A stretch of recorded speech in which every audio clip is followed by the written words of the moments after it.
జై శ్రీరామ్ గురు. జై శ్రీరామ్ అమ్మ. గురుగారు, చాలా మందికి వ్యాపారం అంటే ఒక ప్యాషన్. అవును. చాలా మంది ఇష్టపడి చేస్తూ ఉంటారు, అవును. కానీ కొంతమంది సక్సెస్ అవుతూ ఉంటారు. వ్యాపారం పెట్టిన ప్రతి ఒక్కరు సక్సెస్ అవ్వాలని లేదు. చాలా మంది నష్టపోయిన వాళ్ళు ఉంటారు, పార్ట్నర్షిప్ లో నష్టపోయిన వాళ్ళు ఉంటారు, అవును. గోల్డ్ అండ్ డబ్బులు పెట్టేస్తూ ఉంటారు, లైఫ్ నాశనం చేసుకుంటూ ఉంటారు. వ్యాపారంలో ప్రతి ఒక్కరు అభివృద్ధి కావాలంటే ఎలాంటి పరిహారాలు చేసుకోవాలి? అసలు బిజినెస్ చేసే ప్లానింగ్ ఎలా ఉండాలి గురుగారు? మీరు అడిగే ప్రశ్న అంటే ఇవాళ రేపు చాలా మంది చిన్న చిన్న వ్యాపారాలు కూడా స్టార్ట్ చేస్తున్నారు. అవును. ఎక్కువైంది వ్యాపారం అవును, అనేది నిజమే. ప్రతి ఒక్కరిలో. అవును. అందుకని గురుగారు అందరికి ఉపయోగపడుతుంది. లేదు, అదే అదే నేను నా మనసులో అదే ఉంది. అంటే మీరు అడిగే ప్రశ్న ప్రతి ఒక్కరికి కూడా ఉపయోగపడాలి. అంటే లోక కళ్యాణం కనబడుతున్నారు మీ ప్రశ్నలో అంతే. అని నేను మీరు అప్పుడప్పుడు దొరుకుతారు మాకు. మీరు చెప్పే పరిహారాలు అందరికీ ఉపయోగపడతాయి కాబట్టి ఇంకా అవే తీసుకుంటున్నా. సరేనమ్మా. వ్యాపారం అభివృద్ధి కొరకు అని అంటే గనక మీరు అన్నట్టు వ్యాపారం పెట్టాలని అంటే చాలా మందికి ఉద్యోగాలే కాదు, వ్యాపారం అభివృద్ధి చేయాలి. ఈ మధ్య ఇంకా మారుతుంది. అవునమ్మా. ఈవెన్ సాఫ్ట్వేర్ ఎంప్లాయీస్ కానీ చాలా మంది కూడా వ్యాపారం వైపే వెళ్తున్నారు. ఈ వ్యాపారానికి సంబంధించి అభివృద్ధి బాగా చెందాలి. దినదిన అభివృద్ధి, ఒకేసారి కష్టం. దినదిన అభివృద్ధి చెందాలి అని అంటే గనక ప్రతిరోజు కూడా వ్యాపార స్థలంలో వాళ్ళ షాపు లేదంటే ఆఫీస్లో దీపారాధన చేయాలి. First point. అంటే రోజంతా దీపారాధన ఉండాలండి అంటే అవసరం లేదు, కానీ ప్రతిరోజు దీపారాధన కంపల్సరీ. రెండోది, వ్యాపార పరిస్థితులను బట్టి ఒక రాగి చెంబో ఇత్తడి చెంబో తీసుకుని దాంట్లోనూ నీళ్లు పోసుకుని నిండా దాంట్లో గోమూత్రం వేయాలి. మంచి గోమూత్రం పట్టుకుని. ఎక్కడ దొరుకుతుందండి? అందరికీ దొరకదు. అంటే పూజా సామాగ్రి స్టోర్ లో గోమూత్రమే అమ్ముతారు. విశేషంగా 20 రూపాయలు 30 రూపాయలు ఉంటుంది. కొంచెం ఆ చిన్న డబ్బాలోంచి ఆ నీళ్ళల్లో కొంచెం వేయాలి. వేసి కొంచెం పసుపు వేసుకోవాలి. తర్వాత దాంట్లో ఒక తులసి దళం వేయాలి. ఆ తర్వాత దాంట్లో రోజ్ వాటర్ అని ఫ్రాగ్రెన్స్ గా ఉంటుంది కదా, అభిషేకం చేస్తూ ఉంటాం. పన్నీర్ అనైనా అంటారు దాన్ని. ఆ రోజ్ వాటర్ కానీ ఇది వేసి అందులో ఒక తమలపాకు వేసి ఆ నీటిని ఇలాగ ఆ చెంబు మీద ఇలాగ మూత పెట్టి గంగా గంగా గంగా అని అభిమంత్రణ చేసి, ఇంకేమి ఎక్కువ పూజలు చెప్పట్లే, అందరికీ కష్టం కదా.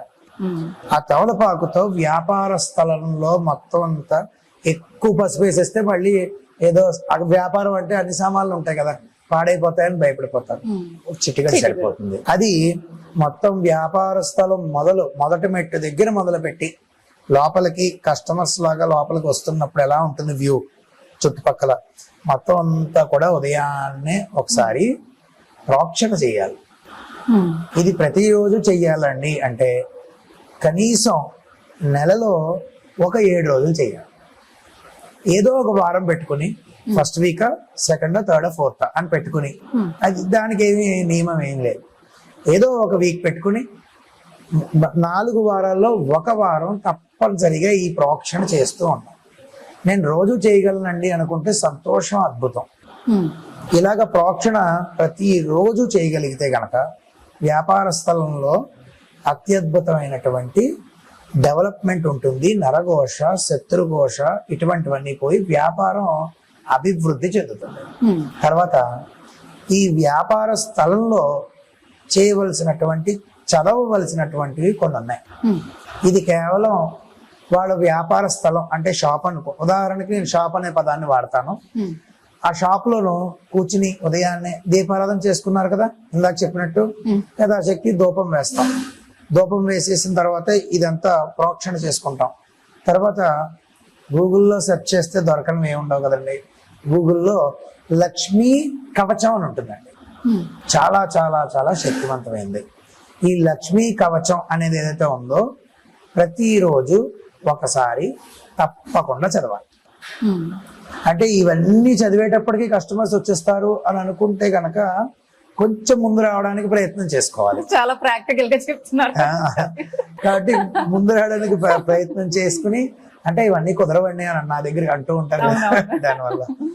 కాబట్టి కొంచెం ముందు రావడానికి ప్రయత్నం చేసి శుభ్రంగా లక్ష్మీ కవచం అనేటటువంటి ఈ యొక్క కవచాన్ని ప్రతిరోజు ఒక్కసారి స్తోత్రం చేయాలి, కంపల్సరీగా చేయాలి. ఇది నేను అంటే ఎలా చెప్తున్నాను అంటే, నేను పూర్వం నేను ఆల్రెడీ చెప్పాను, ప్రతిరోజు చదవాల్సిందే. ఇందులో ఇది ఎన్ని రోజులు చదవాలండి అని పెట్టుకోకూడదు, కంపల్సరీగా కంటిన్యూటీ ఉండాలి. అదే ముఖ్యమైనటువంటి ఫార్ములా దేనికైనా కూడా. అంతే. ఇది చదువుకుని శుక్రవారం నాడు విశేషంగా లక్ష్మీ సహస్రనామావళి ఉంటుందండి. అంటే లక్ష్మీదేవి యొక్క 1000 నామాలు ఉంటాయి. అంటే ప్రతి దేవతామూర్తికి కూడా సహస్రనామాలు ఉంటాయి. నేను స్తోత్రం అనట్లేదు, కేవలం నామాలే. ఓం ప్రకృతే నమః, ఓం వికృతే నమః అష్టోత్తరం ఎలా ఉందో అలాగా లక్ష్మీ సహస్రనామావళి ఉంటుంది. ఈ సహస్రనామావళి ప్రతి శుక్రవారం, అది కేవలం నాకు తెలిసి ఒక 20 minutes టైం తీసుకుంటుంది.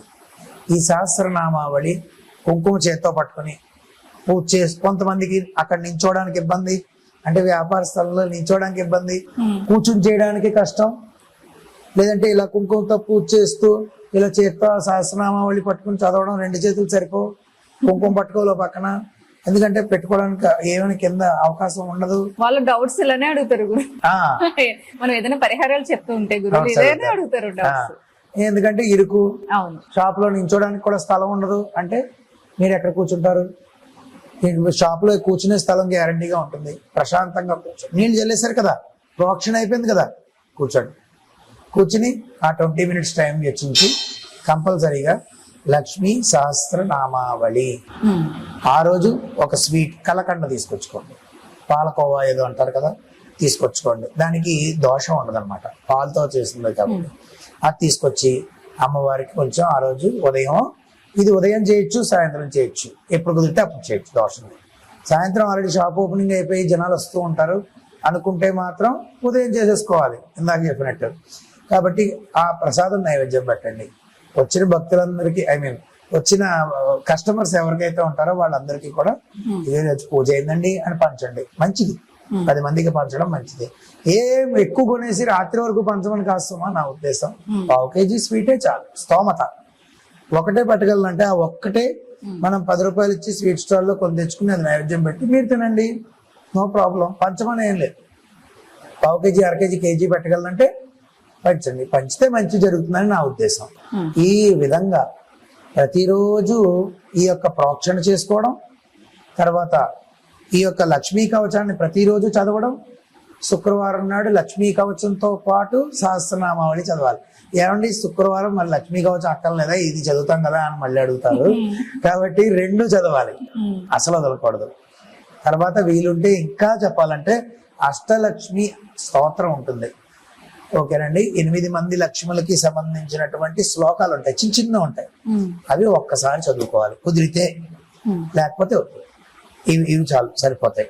కాబట్టి అష్టలక్ష్మి అనుగ్రహం అంటే ఐశ్వర్యలక్ష్మి, ధాన్యలక్ష్మి, ధైర్యలక్ష్మి, గజలక్ష్మి, అందరి అనుగ్రహం కూడా పరిపూర్ణంగా కలుగుతుంది. లక్ష్ముల్లో బయటికి కనబడకపోవచ్చు, బయటికి వినబడకపోవచ్చు కూడా వ్యాపారం కూడా ఒక లక్ష్మి, వ్యాపార లక్ష్మి అంటారు. వాహనానికి నూతనంగా వాహనం ఏమైనా వస్తే మేము వాహన లక్ష్మి అని పూజ చేస్తాం. అమ్మవారు ఆ స్వరూపంలో ఉంటారు. కాబట్టి తప్పకుండా ఈ యొక్క ఏదైతే పరిహారం చెప్పానో ఇది ప్రతినిత్యం ఆచరించగలిగితే మాత్రం తప్పకుండా వ్యాపారంలో దిన అభివృద్ధి చెంది తీరుతారు. వ్యాపారంలో మెళకువలు తెలుస్తాయి. అవతల షాప్ అతను బాగా అవుతున్నది, మన దగ్గర అవ్వట్లేదు. ఏమిటి అంటే మోసం చేసి అమ్మేయడం అని కాదు అక్కడ విషయం. కాబట్టి ఉన్న దాంట్లో చిన్న తెలివి ఉపయోగించి మనం వ్యాపారం చేసుకోవాలి, మెళకువలు కదా. కాబట్టి ఆ మెళకువలు కూడా మీకు ఇస్తుంది అమ్మవారు. మీ మనస్సుకి, మీ యొక్క మేధాశక్తికి ఆ శక్తిని చేకూరుస్తుంది. తద్వారా మీరు వ్యాపారాన్ని అభివృద్ధి చేసుకోవచ్చు. ప్రతి బుధవారం కూడా వ్యాపారానికి కారకుడు నవగ్రహాల్లో ఈ యొక్క బుధ గ్రహం అంటారు పెద్దలు. కాబట్టి ప్రతి బుధవారం ఇప్పుడు నేను చెప్పిన పరిహారంతో పాటు బుధవారం లక్ష్మీ కవచం చదవాలి. దాంతో పాటు కంపల్సరీగా బుధ అష్టోత్తర శతనామావళి 108 నామాలు బుధుడికి ఒక్కసారి చదవండి. ఫోటోలు గిటోలు ఏం అక్కర్లేదు, నించుని మనస్ఫూర్తిగా చదువుకోండి. తప్పు ఇంకేం అసలు చూడవలసిన పని లేదు. అత్యద్భుతంగా వ్యాపారం అభివృద్ధి చెందుతుంది అనడంలో అదమ్మా. గురుగారు మీరు చెప్పే పరిహారాలు వాళ్ళకి అంటే మనం చేస్తున్నప్పుడు ఎలాంటి ప్రాబ్లమ్స్ వస్తాయనేది కూడా మీరే చెప్పేస్తున్నారు. అంటే మీ దగ్గర చాలా మంది వస్తే కొన్ని వేల చెప్తూ ఉంటారు కాబట్టి భక్తులు వస్తూ ఉంటారు కదా. నేను నంబరు అంటే చాలా ప్రాక్టికల్ గా రియాలిటీకి దగ్గరగా చెప్తున్నారు. నేను పడుకుని ఉన్నా కూడా నాకు డౌట్లు అడుగుతున్నట్టే నేను నిజంగా చెప్తాను సరదాగా తీసుకుంటే. నేను పడుకుని ఉన్నా గురుగారు అలాగా నాకు వినబడుతూ ఉంటాయి. వాళ్ళు పాటిస్తున్నారు కాబట్టి డౌట్స్ వస్తాయి. అంతే అది అడగడంలో తప్పలేదు అండి. కొన్ని చాలా విశేషంగా కొన్ని ఇబ్బందికరంగా ఉంటాయి. పర్వాలేదు అయినా కూడా ఇంకా మీ నెంబర్ అందరికి అందుబాటులో ఉండదు కాబట్టి లేదు, అందుకనే ఇక్కడ వస్తూ ఉంటారు. అదే మా విషయం. వ్యాపారానికి సంబంధించి వ్యాపార లక్ష్మి యొక్క పరిపూర్ణ అనుగ్రహం అందరికీ అందుతుంది ఈ విధంగా చేయడం వల్ల. తప్పకుండా గురుగారు అలాగే వ్యాపారాల్లో డబ్బులు పెట్టి నష్టపోయిన వాళ్ళు, ఎవరికన్నా మధ్యలో ఉండి డబ్బులు ఇచ్చిన వాళ్ళు, ఏ రకంగా అయినా అప్పుల పాలైపోయి ఆర్థికంగా ఇబ్బంది పడుతున్న వాళ్ళకి కూడా ఏదైనా చిన్న పరిహారం. వ్యాపారానికి సంబంధించి నష్టపోవడమేమో, లేదంటే మీరు అన్నట్టు అప్పుల పాలైపోవడమా, మధ్యవర్తిత్వం చేసి వేరే వాళ్ళకి ఇప్పించి వాళ్ళు ఇవ్వకుండా వీళ్ళ మధ్యలో ఇరుక్కుపోవడమో, ఇంకే కారణమైనా కూడా అప్పుల పాలవడానికి ఈ మధ్య ఆర్థిక పరంగా చాలా మంది ఇబ్బంది పడుతున్నారు. అంటేనమ్మా ఒక విషయం చెప్పి నేను ముందుకెళ్తాను. తప్పకుండా. ఈ విషయం ఏంటంటే ఫస్ట్ పాయింట్, ఒకరికి సహాయం చెయ్యొద్దు అని నేను ఎప్పుడు చెప్పను. సహాయం చెయ్యాలి. అతి మంచితనం అనేది కలియుగంలో పనికిరాదు. ఓకేనండి. లక్షల రూపాయలు నేను ఎన్ని సంఘటనలు విన్నానంటే, బాగా తెలిసిన వాళ్ళే 10 లక్షల రూపాయలకి మధ్యవర్తిగా ఉండి సంతకం పెట్టారు. నాకు తెలిసిన వాళ్ళు నేను ఎవరు నువ్వేం చేసుకుంటావు చేసుకోవాలి చూస్తూ ఉంటాం. ఫస్ట్ మీరు అడిగిన పరిహారాల్లో 2 ఉన్నాయి. ఇప్పుడు మీరు అడిగారు కదా, మధ్యవర్తిత్వానికి సంబంధించింది మాత్రమే నేను ఇప్పుడు చెప్తున్నాను.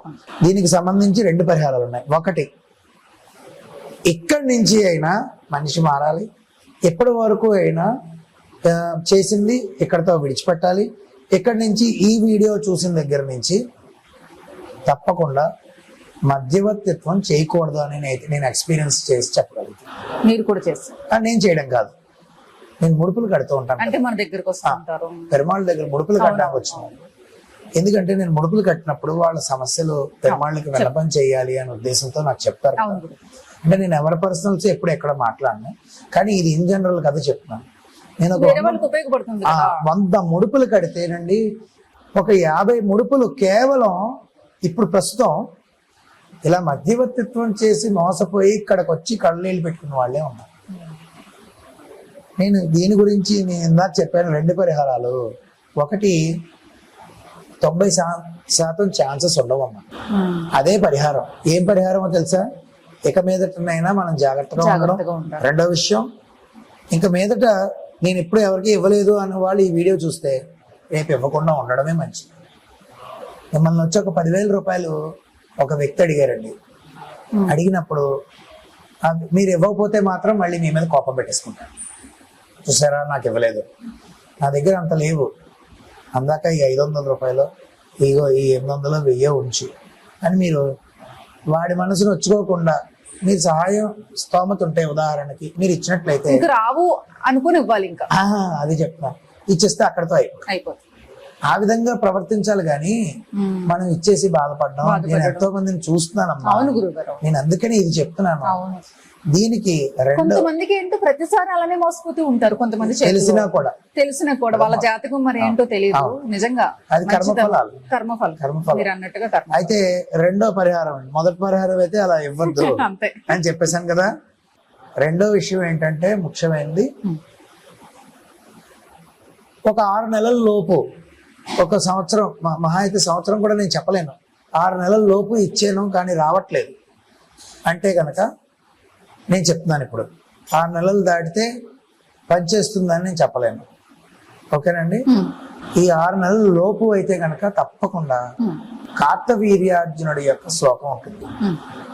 ఆ కార్తవీర్యార్జునుడి శ్లోకం 2 లైన్లు, చాలా చిన్నది.